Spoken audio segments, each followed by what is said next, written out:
एक राजा और साधु की कहानी। एक राज्य में एक राजा राज करता था। उसका राज्य बड़ा ही खुशहाल था। धन धान्य की कोई कमी नहीं थी। राजा और प्रजा खुशी खुशी अपना जीवन व्यापन करते थे। एक वर्ष उस राज्य में भयंकर अकाल पड़ा। पानी की कमी से फसलें सूख गई। ऐसी स्थिति में किसान राजा को लगान नहीं दे पाए। लगान प्राप्त न होने के कारण राजस्व में कमी आ गई और राजकोष खाली होने लगा। यह देखकर राजा चिंता में पड़ गया। हर समय वह सोचता कि राज्य का खर्चा कैसे चलेगा। कुछ दिन ऐसा ही चलता रहा। फिर अकाल का समय निकल गया। स्थिति सामान्य हो गई, किंतु राजा के मन में चिंता घर कर गई। हर समय उसके दिमाग में यही रहता था कि राज्य में पुनः अकाल पड़ गया तो क्या होगा। इसके अतिरिक्त भी अन्य चिंताएं उसे घेरने लगी।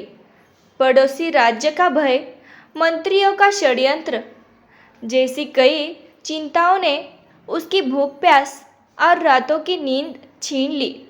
वह अपनी इस हालात से परेशान था, किंतु जब भी वह राजमहल के माली को देखता तो आश्चर्य में पड़ जाता। दिन भर मेहनत करने के बाद वह रूखी सूखी रोटी भी छक कर खाता और पेड़ के नीचे मज़े से सो जाता। कई बार राजा को उससे जलन होने लगती। एक दिन उसके दरबार में एक सिद्ध साधु पधारे।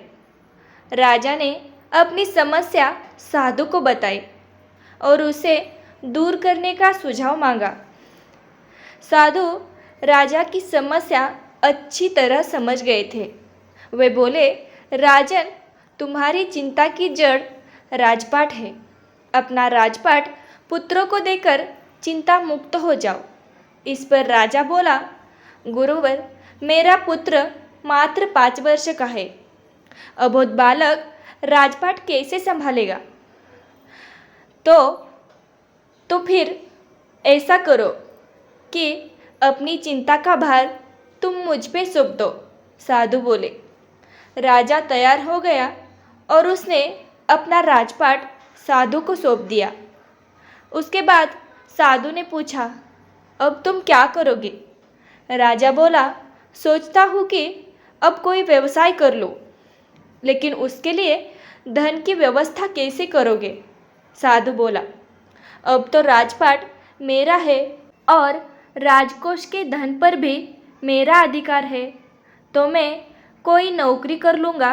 राजा ने उत्तर दिया, ये ठीक है, लेकिन यदि तुम्हें नौकरी ही करनी है तो कहीं और जाने की आवश्यकता नहीं है। यही नौकरी कर लो।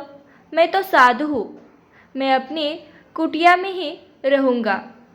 राजमहल में ही रहकर मेरी ओर से ये तुम राजपाट संभालना। राजा ने साधु की बात मान ली और साधु की नौकरी करते हुए राजपाट संभालने लगा। साधु अपनी कुटिया में चले गए।